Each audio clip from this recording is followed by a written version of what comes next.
salaamaaleykum guys bëggee naa leen bu baax di nuyu kenn ku ci nekk ci turam ak santam di leen wax dal leen ak jàmm ci seen chaîne KDF 221. Alors sama gars yi gannaaw bu ñu gisee lépp la nga xam ne Java mettre na ko à notre disposition, que ça soit déclaration de variable, utilisation de variable, structure conditionnelle, opération arithmétique, opération logique, opération lépp la nga xam ne opération de comparaison la, structure de choix yi, structure relationnelle yi, loolu noonu yëpp jot nañ ko gis muy loo xam ne c'est tout un tas d'ensemble de fonctionnalités ya nga xam ne Java mettre na ko à notre disposition pour ñu mun bind ay programmes yoo xam ne dafay répondre suñuy problème maanaam du répondre ay problème sax mais dafay indi ay solution informatique ci problème ya nga xam ne moom la ñuy rencontrer dans la vie quotidienne. Ci noonu ci vidéo bi passé gis nañu bu baax nan la ñuy créer ay fonctions nan la ñuy créer ay méthodes nan ngay utiliser say méthodes nan ngay utiliser say fonctions ak la moo waral nga war ko mën a utiliser. Tey nag damaa ñëw ak yéen ci vidéo bi pour ñu jàll ci beneen level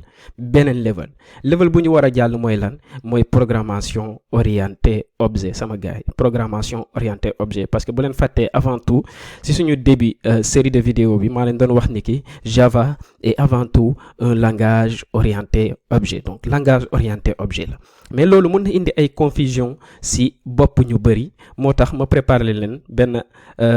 PowerPoint boo xam ne daf ñuy permettre ñu mun avancer de fur et à mesure ci la nga xam ne mooy concept programmation orientée objet bi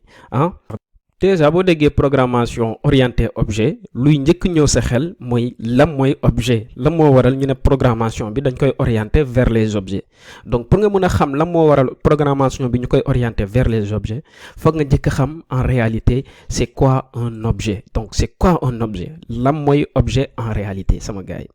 Tey bu ñu waree dugg ci notion objet foog déjà ñu xam lan mooy objet dans le monde réel wala dans la vie réelle, voilà. En même temps bëgg nañu xam lan mooy objet dans le monde virtuel. Donc pour loolu PowerPoint bi dama ko séparer en deux, fii mooy monde réel fii mooy monde virtuel. Léegi dans le monde réel déjà buñ déggee objet mooy lan moo waral ñu ne objet lii objet la dans le monde réel. Déjà dans le monde réel objet dañ ko séparer en deux familles. Dañoo am ay objets ya nga xam ne moom la ñuy wooyee ay objets concrets. Lan mooy objet concret? Objet concret mooy chose solide ayant unité et indépendance et répondant à une certaine destination, pardon. Donc à une certaine destination maanaam am na benn finalité. La mooy but bi objet mooy lépp la nga xam ne yaa ngi ciy teg sa bët mën nga ko gis mën nga wax ni mu mel mën nga joxe caractéristique ko mi wala soit tegoo ko bët wala laal nga ko xam nga forme bi xam nga ni mu mel en réalité loolu noonu mooy objet. Donc mën na nekk benn forme mën na nekk benn matière mën na nekk benn taille d'un objet. Donc objet daal objet la quoi comme lépp la nga xam ne actuellement dans la vie réelle yow mën nga ko teg bët wala mën nga ko laal mën nga xam forme bi mën nga ko décrire loolu noonu la ñuy wooyee ay objet concret. Ñu am la nga xam ne moom la ñuy wooyee ay objet abstrait. Donc la mooy objet abstrait c'est tout ce qui se représente à la pensée qui est une occasion ou matière pour l'activité de l'esprit. Donc lépp la nga xam ne sa biir xel mën na ko réfléchir maanaam sa biir xel nga koy concevoir ba yow nga gis forme bi wala nga xam nu mu war a mel wala nga xam exactement moom ni mu mel wala nan la war a mun a mel dans le monde réel loolu noonu sa biir xel nga ko xalaatee loolu noonu tamit objet la mu nekk ay objet de réflexion mooy la nga xam ne sa xel moo ko créé sa xel moo ko xalaat. Ma jox leen ay exemple donc boo amee lampe livre une personne une maison une voiture loolu noonu yëpp dañ koy classer ci catégorie objet concret yi. Par contre boo amee lépp la nga xam ne mooy rendez-vous donc rendez-vous existé na objet la mais c'est un objet abstrait. La moo waral loolu parce que rendez-vous bi ci boppam xel moo ko créé. Donc sa biir xel la existé mais mënoo gis rendez-vous bi mënoo ko laal mënoo wax rendez-vous bi nii la mel. Par contre mën nga xam lan mooy caractéristique u rendez-vous bi parce que mën nga ne rendez-vous bi fii la war a amee telle heure la war a am ci telle date la war a am telle personne ak telle personne ñoo ko war a fekkee kii moo ko war a diriger. Donc rendez-vous objet la bu exister mais objet la boo xam ne objet abstrait la parce que mënoo ko teg bët te mënoo ko laal au toucher. Donc objet abstrait la comme par exemple cours boo amee benn étudiant ba nga xam ne dafa lay damay dem defi sama cours objet la dans le monde réel mais dafay faire partie des objets abstraits. La moo waral loolu parce que cours bi existé na xam nga caractéristique cours bi mën nga ne cours bi telle heure lay dérouler lay dérouler tel professeur moo koy joxe donc ci telle classe lay amee nii ak nii la mel telle heure lay commencer telle heure lay jeex donc loolu noonu yëpp tamit objet la mais dafa nekk benn objet ba nga xam ne c'est un objet abstrait. wala nga jàll ci benn commande boo ñëwee nga def benn commande nga passé benn commande par exemple ci benn site boo passé commande ci benn site jënd ay robe wala jënd ay livre wala jënd ay matériel électronique donc da nga passé benn commande objet commande bi existé na mais dafa nekk benn commande ba nga xam ne c'est abstrait donc sama gars yi bu ñu waree résumer objet dans le monde réel mooy lépp la nga xam ne mën nga ko laal mën nga ko gis mën nga xam ne mu mel mën nga wax forme bi mën nga joxe caractéristiques yi donc objet abstrait aussi mooy lépp la nga xam ne sa xel moo ko xalaat existé na ñëpp xam nañ existé na mais mënuñu ko gis mënuñu ko laal par contre mën nga wax la moo koy caractériser donc loolu noonu yëpp objet la léegi lii nii yëpp nga xam ne moom la ñu am comme objet dans la vie réelle la même chose mën nañ ko am dans le monde virtuel donc bu ñu ñëwee mën nañu am suñu objet personne mën nañu am suñu objet cours am suñu objet livre am suñu objet lampe am suñu objet commande am suñu objet rendez-vous am suñu objet maison mais comme ci monde virtuel bi la ñu nekk suñu objet yi mën nañ def de sorte que objet yi dañuy communiquer entre ñoom kenn ku ci nekk mën na jàllal sa morom ay information donc yemul rek ci représenter leen mais mën nañ leen aussi lier ba kenn ku ci nekk am benn information ba nga xam ne da nga koy soxla ci keneen ki da nga koy passe keneen ki da nga koy récupérer ci keneen ki et cetera donc ci monde virtuel aussi loolu la ñuy wooyee objet donc lépp la nga xam ne mën nga ko am dans le monde réel sous forme d'objet peut être représenté dans le monde virtuel aussi sous forme objet mais sama gars yi dafa am beneen problème buy posé wu gannaaw bu ñu demee ba ñu xam bu baax la mooy objet foog ñu xam ñun tey la mooy classe parce que classe yi ñoo lay permettre nga mun créer objet gannaaw boo demee ba xam la mooy objet ni ki lépp loo xam ne da nga ko am dans le monde réel mën nga ko am dans le monde virtuel sous forme objet mais léegi foog nga xam objet boobu noonu nan lañ koy créer te pour ñu créer objet bi dañuy jaar ci ay classe donc classe yi moo ñuy permettre ñu mun créer suñuy objet dans le monde virtuel mais lan mooy classe en réalité pour loolu dafa am benn exemple bu ndaw boo xam ne dam leen koy jox ma préparer leen ko supposons tey benn defarkatu cin mooy tëgg yi supposons donc ñoom pour ñu defar cin bi dafa am benn processus boo xam ne dañ ko war a suivre pour après ñu mun a am cin bu ñu soxla taille bu ñu soxla ak caractéristique cin boo xam ne ñoom moom la ñu bëgg a am donc première étape bu ñuy njëkk jaar ñoom mooy dañuy njëkk créer ñoom seen moule maanaam dañuy créer forme bi cin bi nan la war a mun a mel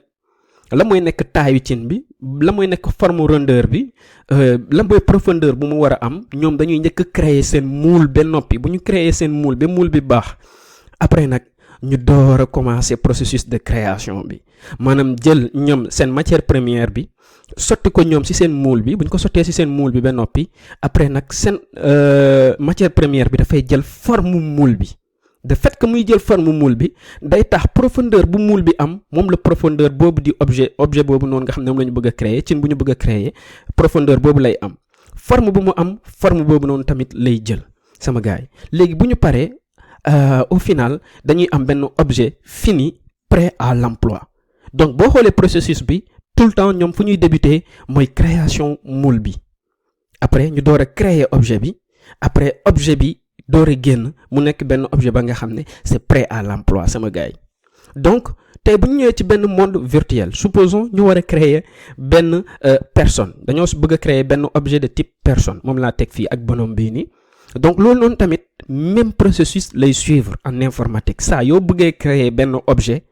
quel que soit alpha fa nga njëkk créer moule bi fa nga njëkk créer moom nan la war a mun a mel fii dañuy def benn classe personne loolu mooy classe donc classe du dara lu dul moule bi donc classe bi mooy définition de la classe personne da ngay wax personne bi moom nan la war a mun a mel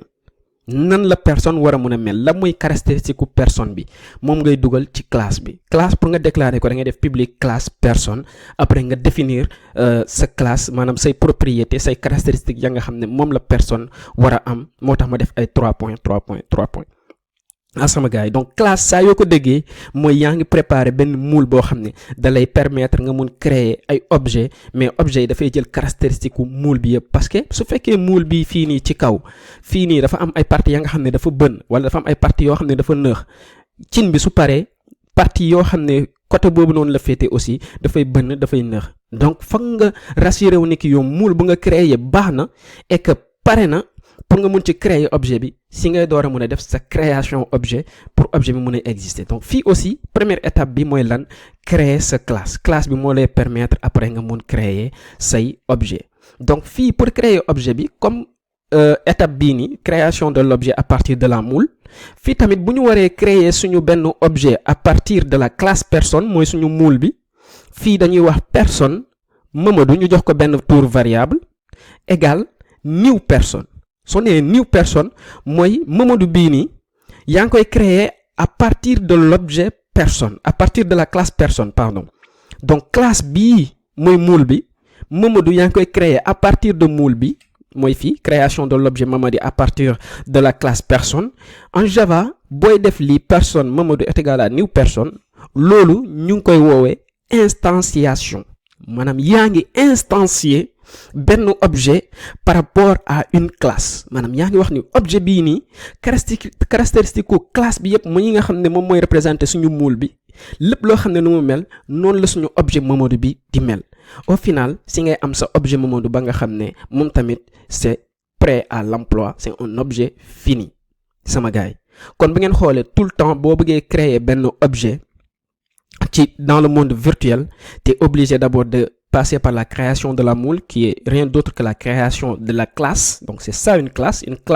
c'est ça c'est juste benn moule ba nga xam ne moo lay permettre après nga mun créer ay objets yoo xam ne dafay ànd ak caractéristiques yooyu noonu après nga instancier ko boo ko instancier mooy deuxième étape bii nii yaa ngi sotti donc sa matière première bi ci biir moule bi pour mu jël forme bi moo nekk ni instanciation bi après au final t'as l'objet fini prêt à l'emploi yaa xam loo ciy def ndax da nga ciy togg ceeb wala da nga ciy togg maafe wala da nga ciy baxal ndox wala baxal si mango donc mi ngi noonu fii objet fini prêt à l'emploi donc fii tamit dañuy am suñu benn objet Mamadou boo xam ne c'est prêt à l'emploi ci Mamadou mun nga ci def opération yu bëri mun nga wax Mamadou day dox Mamadou day daw Mamadou dem na Mamadou ñëw na donc mun nga ci def plusieurs opérations par rapport ak yow objet bi nga am mais bul fàttee ni objet bi da nga ko créer à partir d'une classe sama gars yi kon loolu noonu mooy classe donc bu ñu defee benn récapitulation bu ndaw lan mooy objet un objet est une instance de la classe parce que on crée un objet à partir d'une classe l'objet va avoir toutes les caractéristiques de la classe mais lan mooy classe la classe est une définition de comment sera l'objet donc sama gars yi j'espère que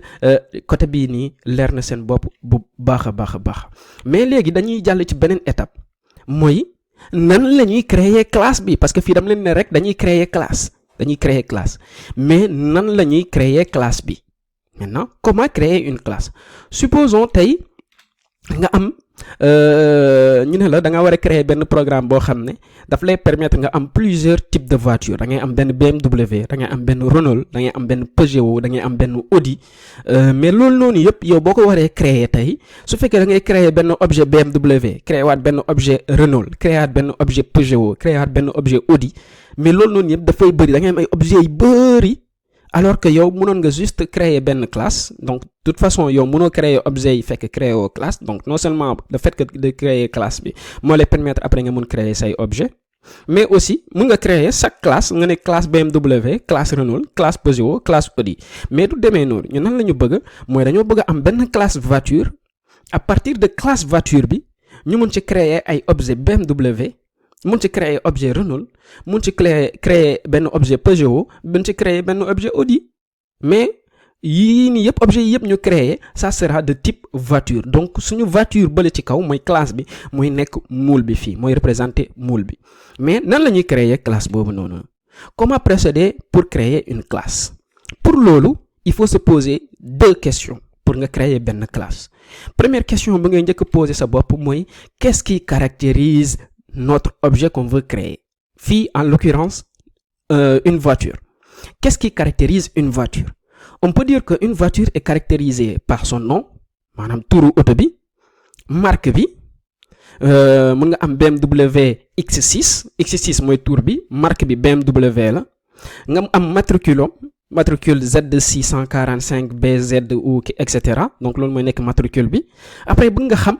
kilométrage bi aussi donc tout le temps par rapport ak benn classe boo war a créer da ngay ne classe boobu noonu classe voiture lay nekk, mais qu'est-ce qui caractérise une voiture foog nga xam caractéristiques yi ndax nga mën a commencer créer classe bi. donc fii caractéristiques yi dafay nekk nom, marque, matricule, kilométrage. su la neexee sax mën nga ci yokk vitesse, mais dinañ ci ñëw. mais deuxième question booy posé wu mooy qu'est-ce qu'on attend d'une voiture. maanaam bu nga xamee qu'est-ce qui caractérise une voiture, la deuxième question c'est qu'est-ce qu'on attend d'une voiture. donc une voiture doit pouvoir démarrer, oto bi war nga ko mën a taal.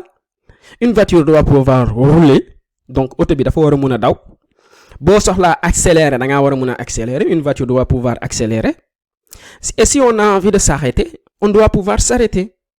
donc c'est ça qu'on attend d'une voiture. donc question yooyu noonu ngay poser sa bopp. su la neexee aussi tu peux pousser la réflexion beaucoup plus loin pour am yeneen fonctionnalité. selon quoi une voiture doit nous permettre de mettre sa ceinture de sécurité, une voiture doit nous permettre de mettre le plein, de mettre de l'essence, etc. donc loolu noonu yëpp dafay nekk ay fonctionnalité yoo xam ne moom la ñuy xaar ci benn auto. donc soo poser sa bopp ñaari question yi ba noppi ba nga ne qu'est-ce qui caractérise une voiture et qu'est-ce qu'on attend d'une voiture, donc soo amee say réponse nga séparer leen ba mu baax, loolu noonu daf lay permettre après yow nga mun créer sa benn classe de type voiture. classe bi moo nekk nii, donc classe de type voiture nga jël ci kaw nga def fa lépp la nga xam ne mooy say réponse première question bi mooy caractéristique voiture bi. après ci suuf ci ngay def lépp la nga xam ne mooy fonctionnalité yoo xam ne moom la ñuy xaar ci benn auto. donc qu'est-ce qu'on attend d'une voiture. mais léegi boo amee loolu noonu ba noppi benn bu si nekk dafa am tour. léegi réponse qu'est-ce qui caractérise une voiture boo ko amee loolu noonu yëpp boo ko bindee ba noppi loolu dañ koy tuddee des attributs. des attributs maanaam nit nu muy amee ay attributs yoom am ay tànk, loxo, nopp, bopp, etc. donc chaque objet aussi dafay am ay attributs. bu ñu amee ay attributs ba noppi lii nga xam ne moom la ñuy xaar mooy qu'est-ce qu'on attend d'une voiture, les fonctionnalités d'une voiture, on les appelle des méthodes. am na ñu koy woowee méthode, am na ñu koy woowee fonction. donc yéenay xool lu ngeen ko am envie woowee rek, parce que si vidéo bi passé gis nañu bu baax la moo waral gars yi def différenciation entre méthode et fonction. donc par abus de langage am na ñuy wax méthode tuddee ko lépp, am na ñuy wax fonction tuddee ko lépp. donc fii man je préfère utiliser des méthodes. donc attributs yi la ñu am fii mooy lépp la nga xam ne suñu réponse question qu'est-ce qui caractérise une voiture. après ñu door a am fonction yi wala méthode yi ci deuxième question bi mooy la nga xam ne mooy qu'est-ce qu'on attend d'une voiture sama gars yi. donc bu ngeen xoolee lii nii moo ñuy permettre après ñu mun créer benn classe bii nii.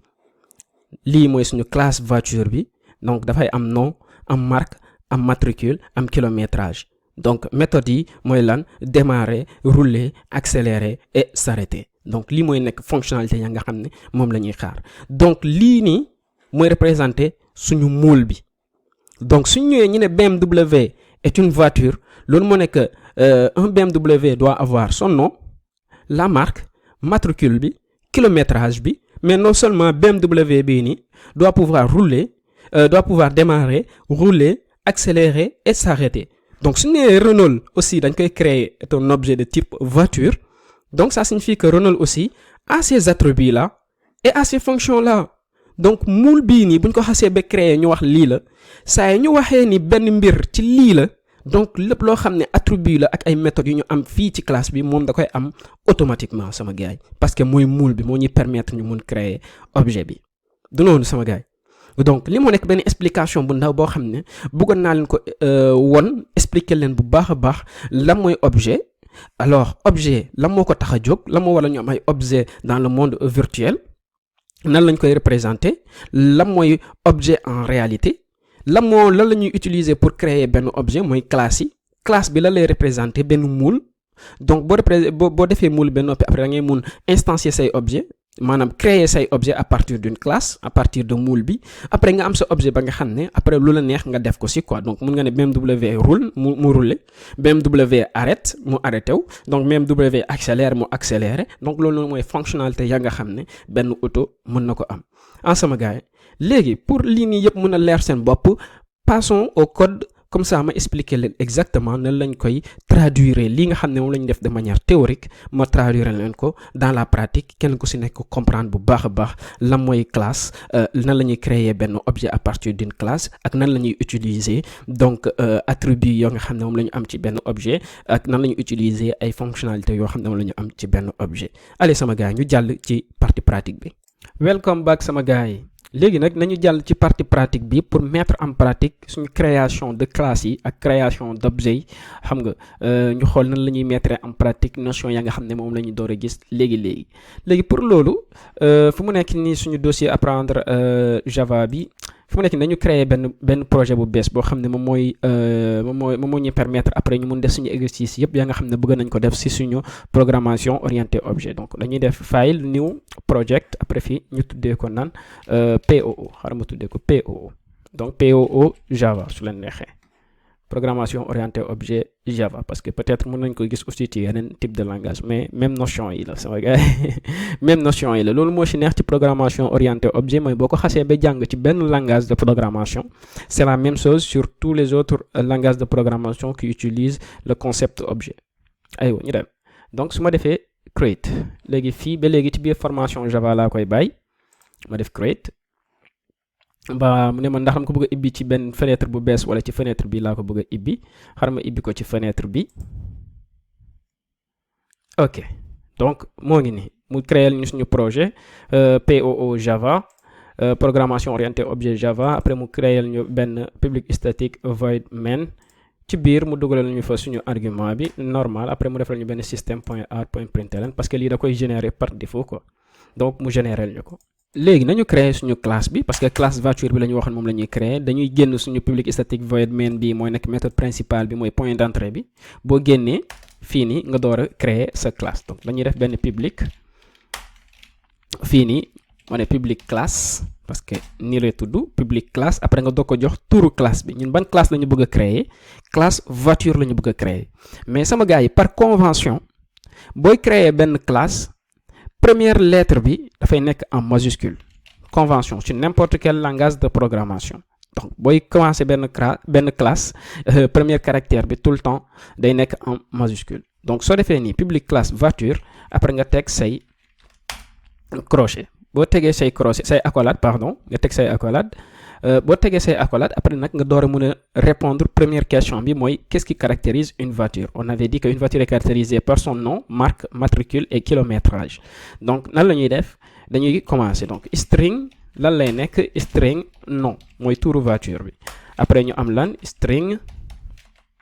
fii nii dañuy am marque auto bi donc marque suñu amee marque bi dañuy amaat string lan matricule parce que matricule bi c'est composé de chiffres et de lettres donc caractère alphanumérique là donc c'est un string donc dañuy def string matricule donc string matricule après là la ñuy am kilométrage bi donc 100 kilométrage 0 kilométrage 400 kilométrage 4000 kilométrage donc int la dañ def int fii nii ñu jox ko kilométrage alors int kilométrage lu neexee ñu yokk ci s léegi mën nañ ko jox aussi vitesse bi supposons ma ne int vitesse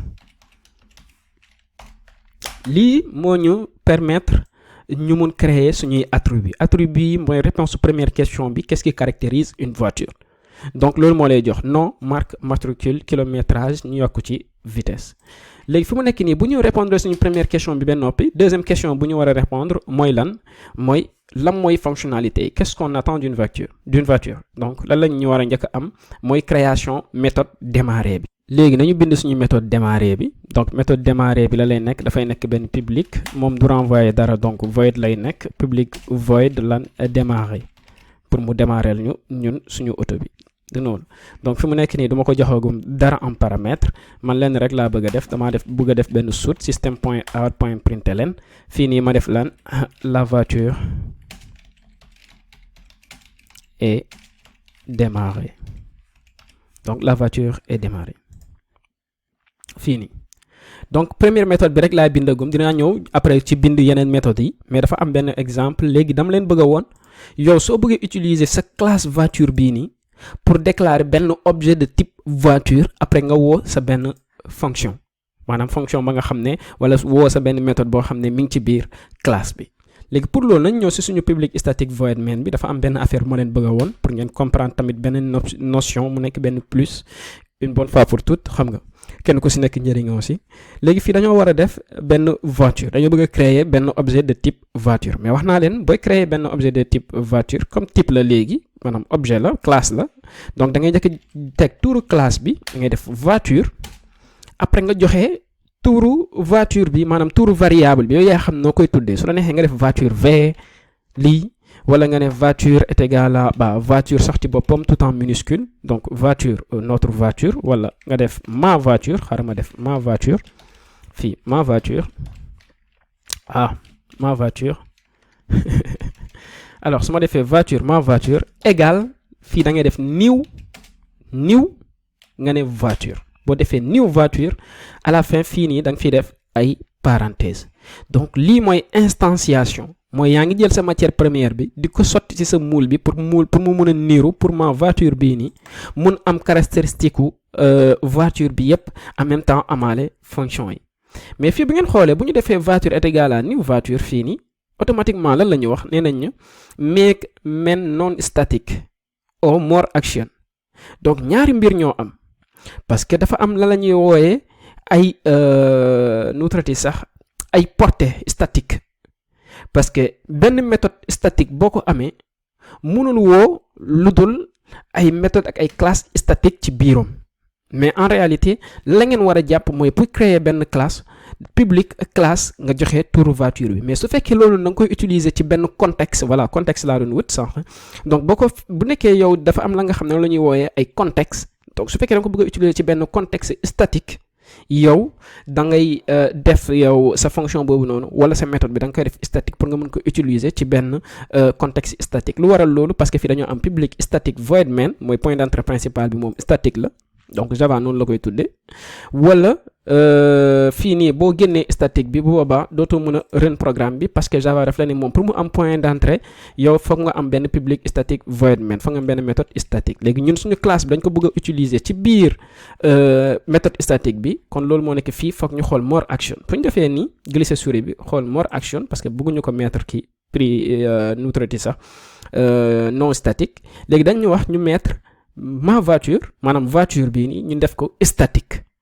kon léegi dañuy ñëw fii ñu yokk benn mot clé statique parce que dañ ko bëgg a utiliser ci benn contexte statique mais lii mën naa ñàkk mais dinañ ci ñëw ci suñuy prochaine vidéo lan moo waral mot clé statique tamit ak lan lay indi ci programme bi yan changement lay def ci biir programme bi loolu noonu tamit dinañ ci ñëw mais pour le moment jàppale ni public classe voiture après nga teg say attribut après définir say méthode loolu moo lay permettre nga mun créer yow benn classe donc fii nii créer nañ suñu classe ba noppi classe ma voiture est égal à new voiture léegi comme instancier nañu suñu classe bi nañu afficher suñu variable ma voiture bii nii pour ñu xool la moo nekk ci biir suñu defee benn soute system.out.println ma def ma voiture lii dañu run programme bi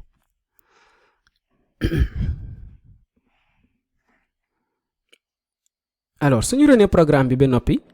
fii nii hello world bi mun naa ko génne parce que daf ñuy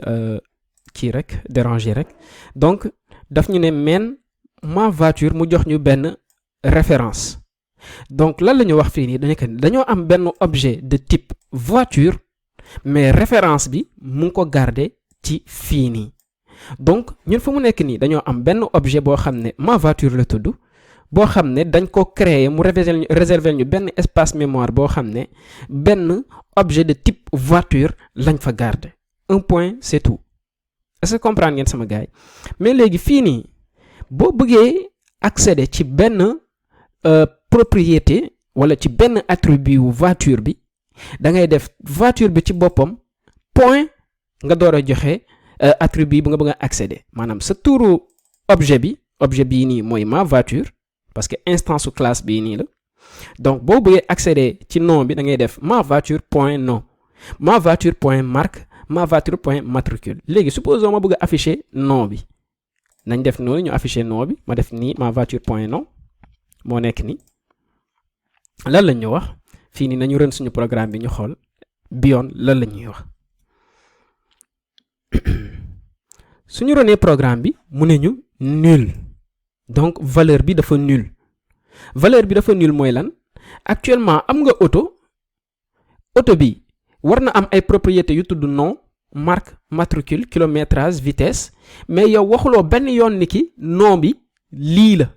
maanaam ndax BMW la wala X6 la wala X5 la wala dugg na fii génn fële donc comme joxe woo ko valeur par défaut attribut yi yépp fii même bu ñu affiché woon marque aussi nul la ñuy jox fi mu nekk nii lépp la nga xam ne string la dafay nekk nul lépp la nga xam ne int la dafay nekk 0 par défaut parce que dafay jël valeur u type bi lay jël par défaut mu affiché ko fu mu nekk nii marque nul la joxe mais nañu utiliser vitesse wala kilométrage nañu utiliser vitesse donc vitesse bi moo nekk nii ñu affiché ko bu ñu defee run pour run programme bi alors mu ne ñu 0 la moo waral loolu parce que valeur par défaut benn type int 0 lay nekk par contre valeur par défaut benn type string nul lay nekk donc loolu moo nekk fi mu nekk nii am nañu benn objet mais objet bi ba léegi defuñu dara ci biir maanaam dugaluñu ci biir donc pour ñu dugal ci biir nii la ñuy def nii nga jaaree yow pour accéder ci benn attribut tamit boo bëggee dugal benn valeur ci biir da ngay teg turu objet bi fii boo nee ma voiture turu objet bi point fii nii nom nga door a def égal léegi fii nañ ko jox benn x6 su ma nee x6 la fii ma ne ma voiture point fii nii marque égal fii ma jox ko BMW fii léegi damay defaat ma voiture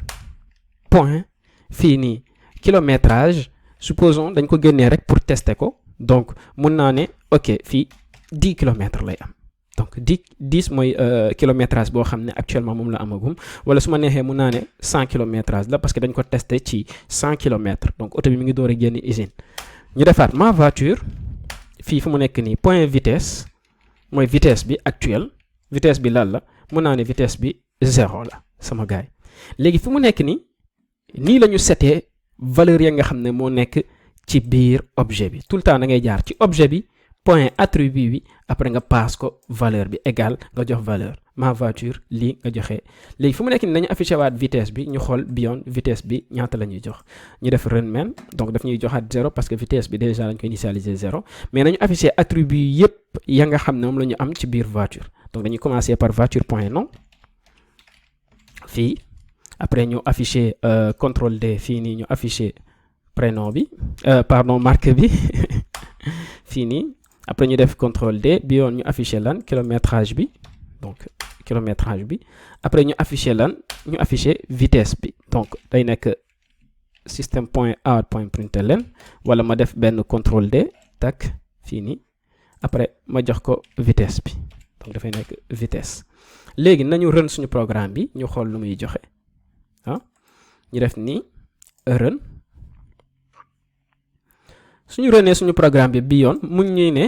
X6 BMW donc 100 kilomètres la amagum te fu mu nekk nii 0 mooy vitesse bu mu nekk di dawee donc oto bi dafa taxaw du noonu sama gars yi mais léegi bu ngeen xoolee malgré attribut yi seeteen nañ ko ba noppi dañoo am benn méthode bu tudd lan démarrer méthode boobu lan la ñuy permettre daf ñuy permettre ñu mun démarrer suñu oto bi donc la voiture fii nii donc c'était la voiture pardon c'était pas les voitures donc la voiture est démarrée moo nekk nii léegi yow soo bëggee woo benn méthode oto bi da ngay utiliser fii nii tuuru oto bi ma voiture mooy instance bi actuellement mooy objet bi ci boppam point fii nii nga def démarrer nga woo méthode bi mooy démarrer oto bi ci boppam léegi nañu xool bi yoon bu ñu woowee ma voiture point démarrer ñu def run suñu defee run lan la ñu wax nee nañu X6 BMW donc 100 kilomètres léegi fii 0 vitesse mais la voiture est démarrée donc voiture bi démarré nañu suñu oto bi donc da ngay jaar ci tuuru objet bi point boo defee point déjà daf lay proposer l'ensemble des attributs parce que boo defee nii nañ def nii ma voiture point soo defee point rek automatiquement daf lay jox nom, kilométrage, vitesse, marque, démarrer, matricule, equals, has equals, mais lii dinañ ci ñëw ci méthode yi nii ak ay get class ak notify all argument yeeg yooyu noonu yëpp dinañ ci ñëw. donc fu mu nekk nii bu ngeen xoolee yow am nañu suñu objet te objet bi mun nañ ci agir ci objet bi mais fu mu nekk nii man ci méthode démarrer bi man dafa am loo xam ne loolu laa bëgg dama bëgg saa yoo démarrer oto bi mu ne la telle voiture maanaam BMW X6 dugg na fii génn fii et démarrer pour nga wax ni ki oto bi finalement démarrer na. alors pour loolu nañu ñëw fii ci suñu méthode démarrer bi lan laay def damay ne la voiture fii nii ma concaténer ko tak fii mën naa ko concaténer fii ma def lan fii nii marque bi laay njëkk joxe ma ne marque fii nii plus fii nii tak marque bi mun naa def nii après ma concaténer ko ak turu auto bi maanaam nom bi parce que nom bii nii moom laay utiliser fii ba léegi ma dem nom bi tak la BMW X6 fii nii tak ma def nii et démarrer léegi nañu run suñu programme bi ñu seet suñu méthode démarrer bi yoon lan lay def lan la ñuy afficher ñu def run main suñu defee run mu ne ñu la voiture BMW fii nii c'est un peu collé donc mun na gérer sama concaténation bi def ni run donc méthode démarrer bi nee na la voiture BMW X6 est démarrée sama gars kon moom démarrer na auto bi juste en appelant la méthode démarrer de ma voiture fii nii automatiquement moom def na lii nii yëpp mais léegi sama gars yi fu mu nekk nii mooy méthode bii nii nga xam ne moo ñu permettre ñu mun afficher l'ensemble des attributs de la voiture mun nañu créer benn méthode aussi ba nga xam ne moom moo ñuy afficher kii bi voiture bi du noonu ñu tuddee ko supposons présentation léegi fii nañu dugal benn méthode ñu def public parce que fii bi ngeen xoolee dañu def système.out.println lii marque dugg na fii génn fii donc ça a pris 4 lignes juste pour afficher suñu attribut ya nga xam ne moom la ñuy joxe fii nii du noonu léegi nañu def benn public fii nii ñun la ñu am void fii parce que du renvoyer dara moom la lay am du am dara tamit en paramètre mais moom la lay nekk donc présentation dafay nekk juste benn présentation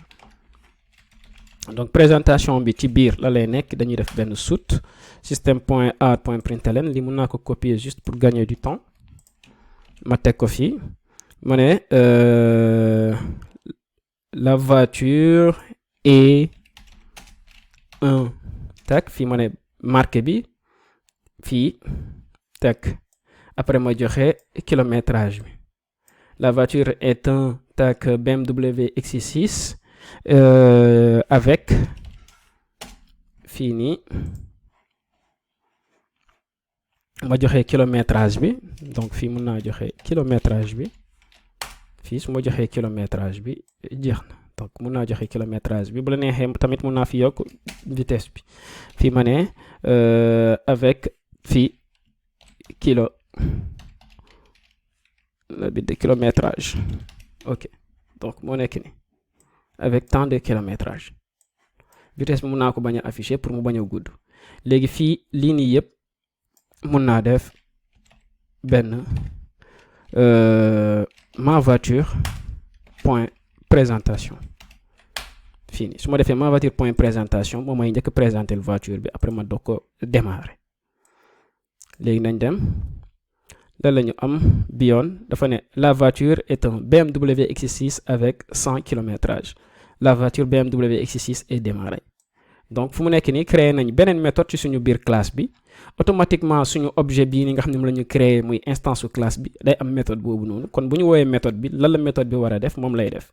léegi supposons ñu am beneen auto Peugeot ñu am beneen auto boo xam ne Peugeot la léegi fii nan laay def naa def benn soute système.out.println ma yokk fi ay étoiles juste pour niceal xam donc lii nii yëpp ma jël ko dugal ko fii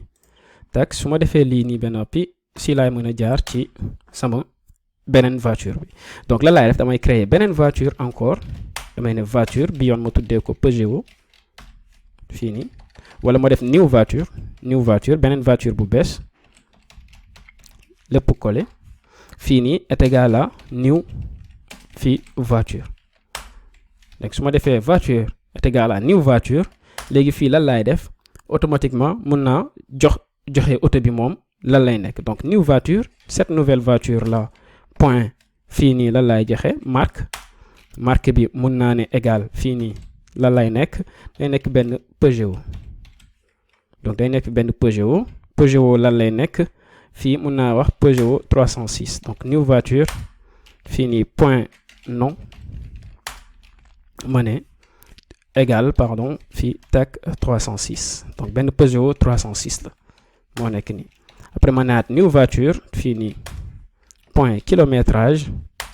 Peugeot bi nag moom dafa jot a daw quoi, donc daw na lu bëri, donc mun naa ko jox 450 ba 450 000 kilomètres moo nekk nii parce que voiture d'occasion la. après ma joxe lan vitesse bi ba mun naa ko bàyyi par défaut 0, donc mun naa ko bañ a joxe. après moom tamit mun naa ko woowal ñaari méthode ya nga xam ne auto am na ko, parce que comme moom new voiture type voiture la, donc mun naa woo méthode ya nga xam ne ñoo nekk ci biir classe voiture bi. donc pour loolu nan laay def, damay def new voiture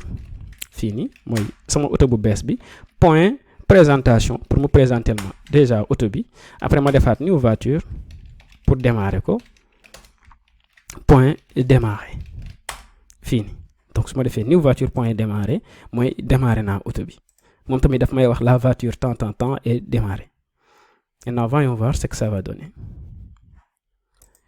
suñu rené suñu programme bi, première auto bu njëkk créé daf ñu ne la voiture est un BMW X6 avec 100 km/h. fii la voiture BMW est démarrée. fii deuxième auto bi la ñuy wax la voiture est un Peugeot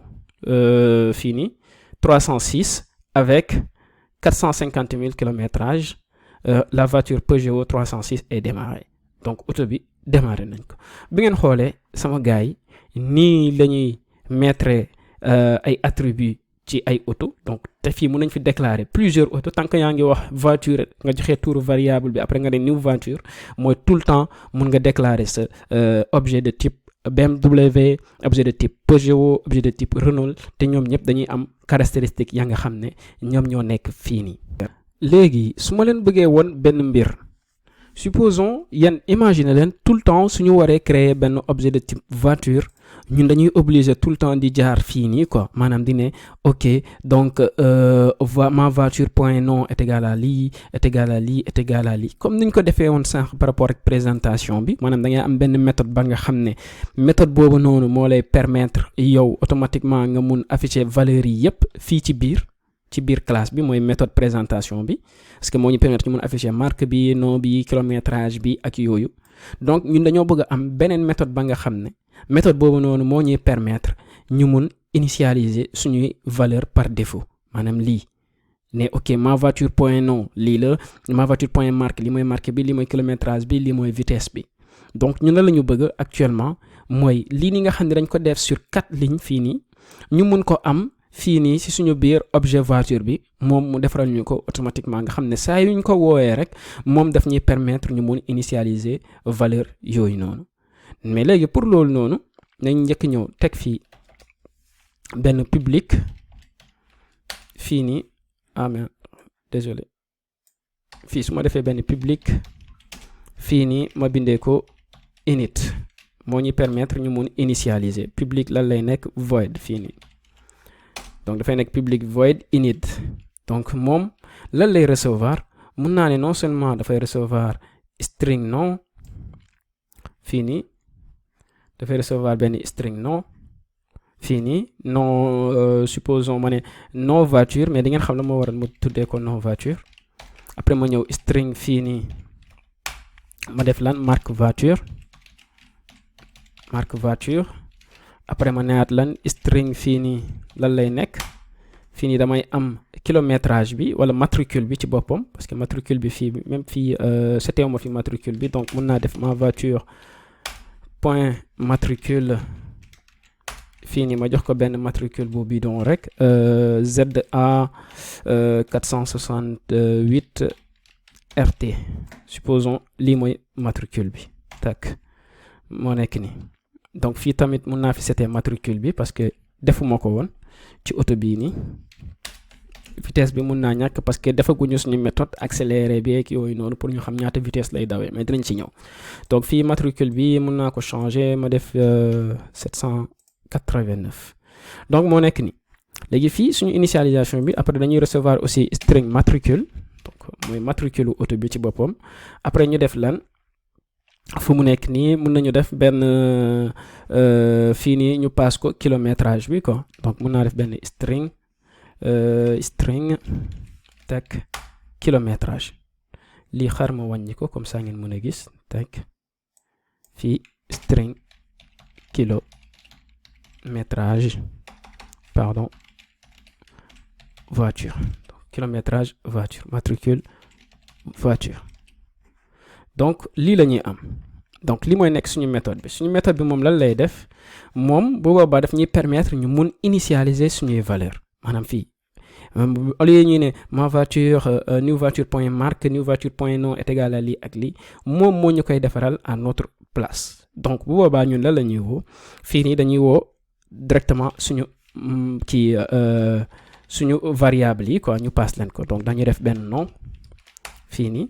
nom égal lan lay nekk nom voiture lay nekk nom voiture après ñu ne lan marque égal pardon marque fii marque bii day nekk marque voiture mooy marque voiture bii nga xam ne moom la ñu recevoir en paramètre moo fii nekk après ñu ne lan matricule donc matricule bi égal matricule voiture fii après ñu newaat lan kilométrage fii nii égal kilométrage voiture fii teg ñu def ni mais fii fàtte naa int la war a nekk donc kilométrage bi type int la moo nekk nii léegi fi mu nekk nii ñun suñu wooyee suñu fonction init bi dañuy nekk ma voiture au lieu lii nii yëpp ñu koy joxe fii mën nañ def ma voiture donc ma voiture mooy auto bi ci boppam point init donc moo ñuy permettre ñu mun ko initialiser ñu jox ko lan ñu ne fii nii day nekk nom voiture bi parce que moom la ñuy wax ni moom fii moom la ñuy njëkk recevoir fii nii nom voiture marque voiture matricule voiture kilométrage donc fii dañ koy jox suñuy valeur donc fii nom voiture bi dafay nekk benn x6 alors dafay nekk x6 fii teg après ñu jox ko marque bi day nekk BMW après ñu jox ko lan ñu jox ko donc matricule bi donc matricule bi moo nekk nii mu copier waat ko rek teg ko fële donc ma def nii def ko fii après ma récupérer sama 100 def ko fii teg moo nekk nii donc lii nii yëpp mun naa ko génne par la suite ma affiché donc fii nii tamit new voiture fii mun naa jël lii récupérer ko léegi au lieu may def lii nii yëpp su ma defee xasee ba def new voiture damay récupérer new voiture bii nii ma jox ko man samay valeur yoo xam ne moom laa soxla donc fii damay def CTRL X fii ma def CTRL V Peugeot la donc 306 bi mooy jiitu parce que nom voiture bi mooy 306 fii nii la lay nekk day nekk Peugeot donc Peugeot 306 après ñu am lan ñu am matricule bi donc moo nekk nii ma teg ko fii teg après fii auto bi ma teg ko fii teg kilométrage bi après su ma paree lii nii yëpp mun naa ko génne comme ça déjà am nañu benn méthode ba nga xam ne moo ñuy permettre ñu initialiser valeur par défaut auto bi en sama gars léegi nañ def run de leen coder en même temps que may expliquer parce que loolu noonu moo leen di jàppale ngeen gën a mun a assimiler donc fu mu nekk nii bi ngeen xoolee même chose la ñu am la voiture est un BMW X6 avec 100 kilométrage la voiture est un BMW X6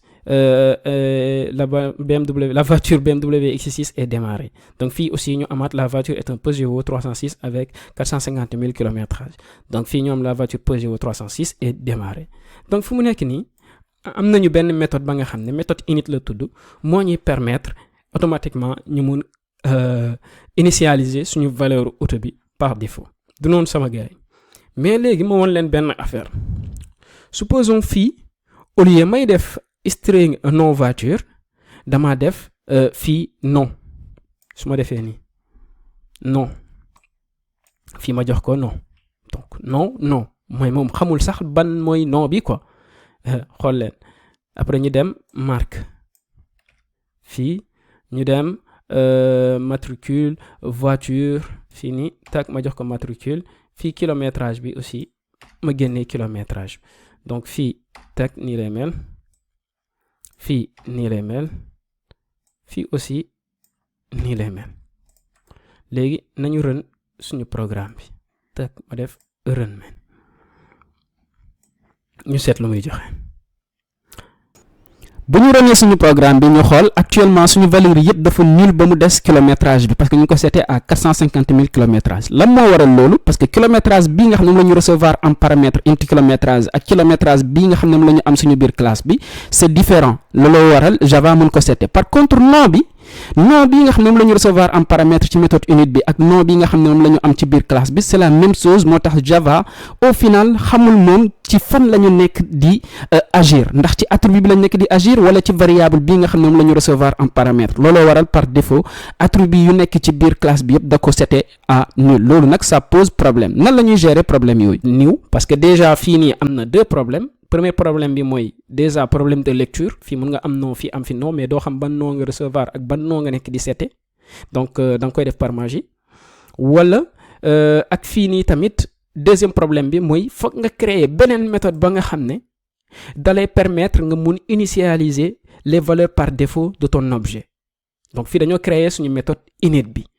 alors que Java am na lu mu mettre à notre disposition loo xam ne moo lay permettre booy créer sa benn objet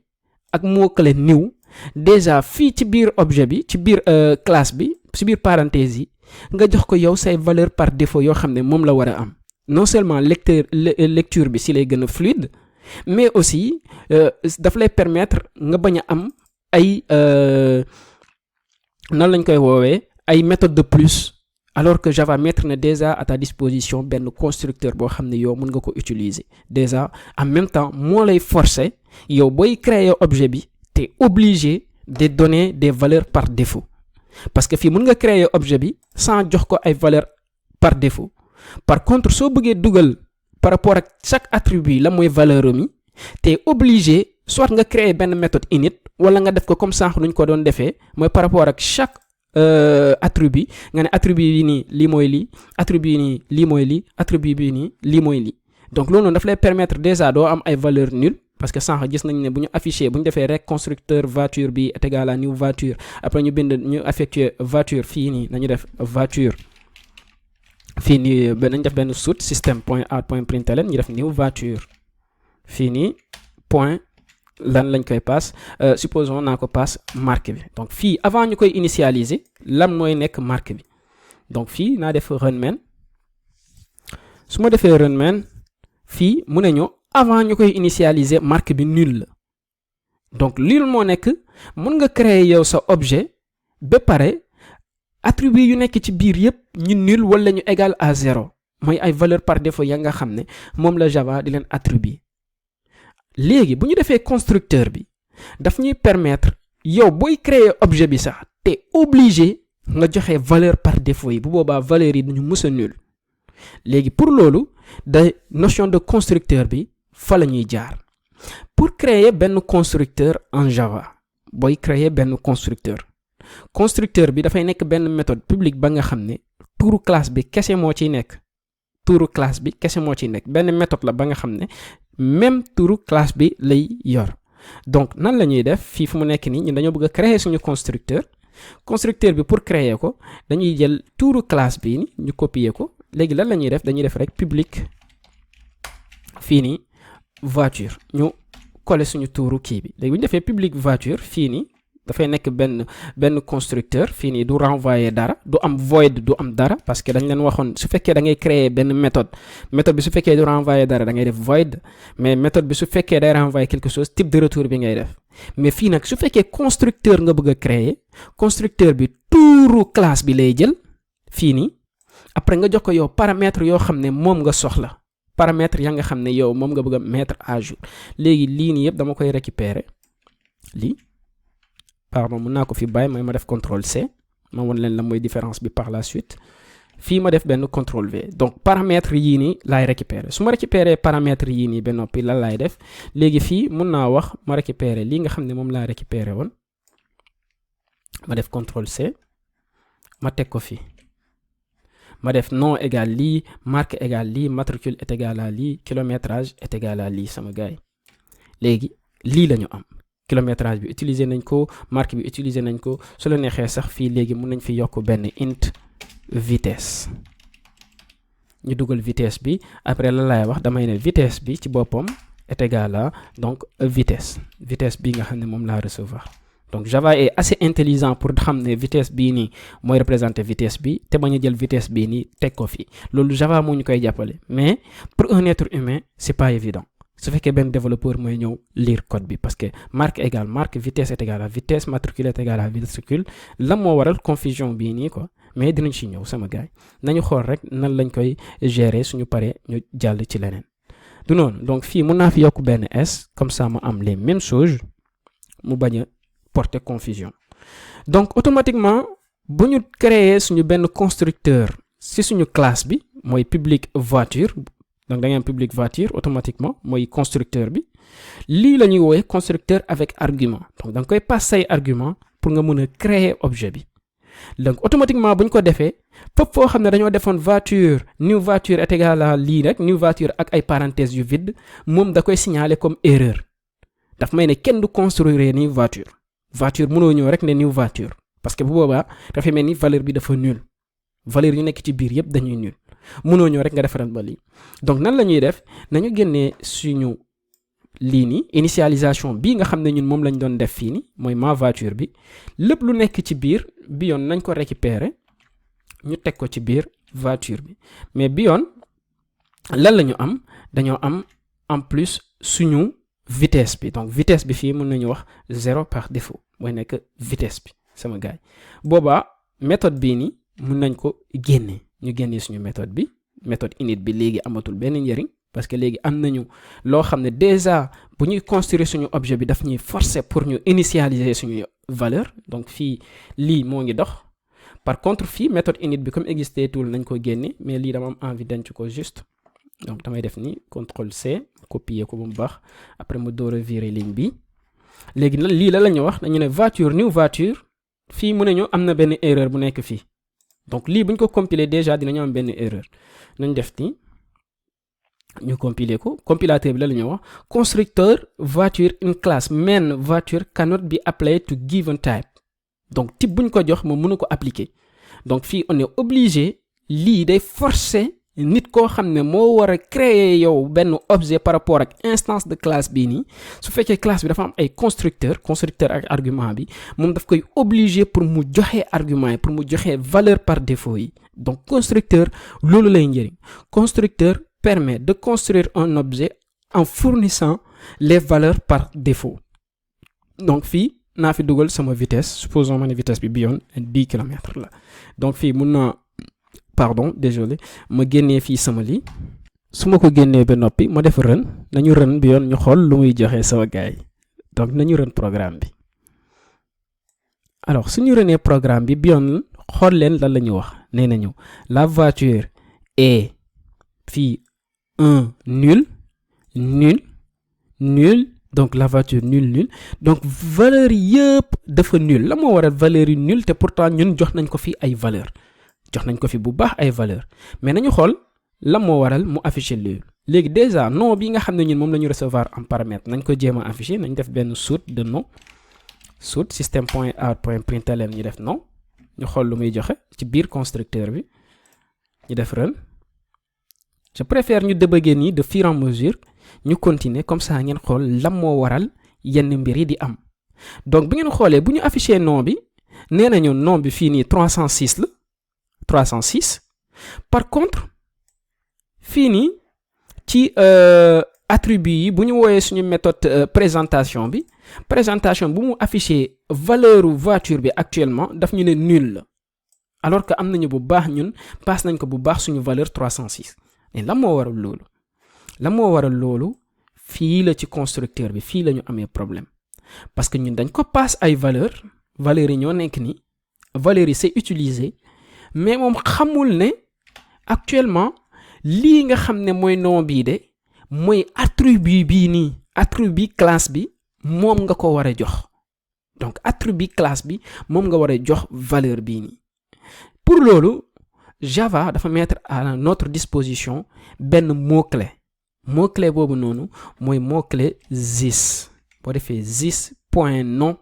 mooy objet courant bi sama gars yi mooy actuellement ci li nga xam ne moo nekk fii maanaam objet ci bi nga toll parce que dañoo am fii ñaari objet dañoo njëkk am objet ma voiture après ñoom beneen objet fii nii new voiture boo xam ne tout le temps ñu dañ ko instancier ne new voiture la fii tam new voiture donc ma voiture new voiture ñoom ñaari yépp ay objet lañ benn bi BMW la beneen bi Peugeot la donc fii fu mu nekk nii par rapport ak objet bii nii soo ko joxee valeur yi da ngay ne objet courant bi mooy valeur this bi point nom bi mooy objet bii nii ma voiture mooy objet courant bi this mooy objet courant mooy instance courante bi pardon donc instance courante bii nga xam ne ci laa toll attribut woom bii jëlal valeur bii nga dugalal ma ko ci biir donc loolu noonu lay signifier mooy this instance ba nga xam ne moom la ñu créer actuellement à partir de l'objet voiture en lui passant ces valeurs là en paramètre cette instance là son attribut nom va recevoir le nom passé en paramètre sama gars yi lii mooy mot-clé this donc nañ ko yokk fépp ñu xool lu ñuy am par la suite this point nom est égal à nom this point matricule est égal à matricule après ñu ne this point vitesse est égal à vitesse et au final this point kilométrage est égal à kilométrage sama gars yi donc mot-clé this bi mooy instance de l'objet courante par rapport ak constructeur bi paramètre yi nga joxe fii donc instance objet boobu noonu point nom actuellement dafay nekk nom bi nga xam ne moom lañ ko passe ci constructeur bi marque bi dafay nekk marque buñ ko passe ci constructeur bi matricule bi dafay nekk matricule buñ ko passe ci constructeur bi sama gars yi léegi nañu run suñu programme bi ñu seet bi yoon lu muy joxe lan la ñuy am nañ def run bu ñu runee suñu programme bi yoon gis ngeen affiché tuñu nul parce que nee na la voiture est un BMW X6 avec 100 km/h la voiture BMW X6 est démarrée la voiture est un Peugeot 306 avec 45 000 km/h la voiture Peugeot est démarrée sama gars yi donc gis ngeen lii mooy mot-clé this donc mot-clé this da nga koy utiliser ci say biir méthode ak ci say biir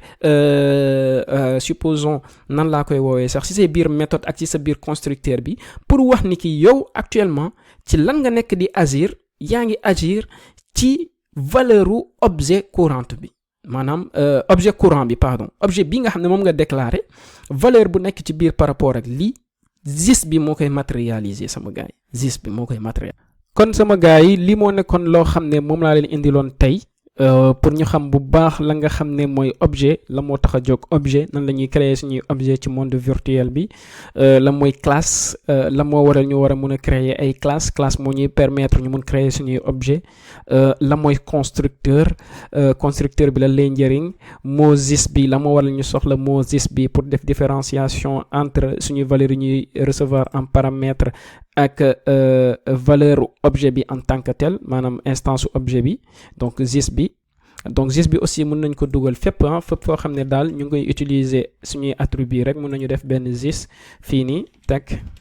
this point marque this point lii this bi donc this bi daal mooy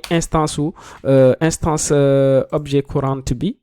courant bi pardon donc instance courante bi nga xam ne moom nga nekk di manipuler saa yoo defee this ci kanam rek mooy attribut moom ci boppam donc loolu da lay permettre su fekkoon fii ci présentation dañuy am benn variable type string boo xam ne bu tudd marque aussi donc boo defee marque comme fii nii rek ci constructeur bi dañoo am benn paramètre boo xam ne nom la tudd alors que fii amoon nañu déjà benn attribut bu tudd nom kon pour ñu xam ne nom bii nii par rapport ak attribut bi ñun lii lañ ci bëgg a agir da ngay def this point nom nga jox ko donc valeur ba nga xam ne moom nga am en paramètre. donc mot clé gis bi dalay permettre yow nga am benn lecture bu gën simple, en même temps dalay permettre yow si say cas de constructeur nga mun def benn constructeur boo xam ne doo ci am benn erreur. alors sama gars yi fii laa yem ak yéen ci vidéo bii nii, dinaa ñëw ak yéen ci lépp la nga xam ne notion d'encapsulation la, notion d'héritage, ak lépp la nga xam ne instance of, ay classe abstraite, ay interface, ay surcharge, notion de polymorphisme yëpp dinañ ci jaar incha allah ci léegi ci beneen vidéo ma jàll ak yéen ci notion yooyu noonu yëpp. mais j'espère que notion de base yi mooy objet, classe, constructeur ak mot clé j'espère que léegi leer na seen bopp, et léegi dinañu continuer di bind suñu yeneen fonction yi incha allah si suñuy prochaine vidéo. allez sama gars yi nekk leen ci jàmm, bégg naa leen.